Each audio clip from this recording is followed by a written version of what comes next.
এই ম্যাচটি কভার করতে জাতীয় স্টেডিয়ামে আছেন আমাদের সহকর্মী নাসিফ শুভ, অপেক্ষা করছেন তিনি আমাদের জন্য। শুভ, একেবারে টানটান উত্তেজনার একটি ম্যাচ হতে যাচ্ছে বলাই চলে। জাতীয় স্টেডিয়ামের সার্বিক পরিস্থিতি আপনি কেমন দেখছেন জানাবেন। বিসওয়াক্স আর ভিটামিন ই সমৃদ্ধ স্কোয়ারের ময়শ্চারাইজিং মেরি লিপ কেয়ার, এবার হাসুন প্রাণ খুলে। বৃষ্টি যে কথাটা একটু বলছিলেন যে টানটান উত্তেজনা ম্যাচ, এবং যেহেতু ভারত বাংলাদেশের ম্যাচ, তো উত্তেজনা সেখানে থাকবে, এটাই স্বাভাবিক। এবং যে বিষয়টি আমরা দেখতে পাচ্ছি যে অর্থাৎ ম্যাচ শুরু হওয়ার কিন্তু আর মাত্র 25 মিনিটের মতন বাকি আছে, কিন্তু এখনও পর্যন্ত আপনি দেখতে পারবেন যে দর্শকরা কিন্তু অপেক্ষা করছেন ঢোকার। কিন্তু এবারে কিন্তু বলা হয়েছিল একদম স্পষ্টভাবে, টিকিটেও লেখা আছে যে 7টার দিকে গেট বন্ধ হয়ে যাবে, এবং হয়েছেও তাই।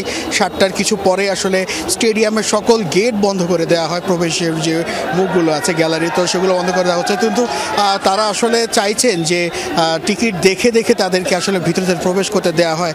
আমি যদি একটু আপনার সাথে কথা বলতে চাই ভাইয়া, আমরা তো জানি যে এবার 7টার দিকে বলা হয়েছিল গেটটা বন্ধ হয়ে যাবে, তো আসলে এখন কি অবস্থা, আপনাদের কি ভিতর প্রবেশে? আমরা বলতে চাই যে এটা 6:30টার দিকে বন্ধ করে দেওয়া হয়েছে। আমাদের টিকিট বেঞ্চ শেষ হয়ে গেছে ব্যাচ হাতের, তাহলে আমাদের যখন টিকিট আছে, যখন আমরা ব্যাচ পাই না, এত ব্যাচ গেল কোথায়? তো সেটা তো সিন্ডিকেট করতেছে।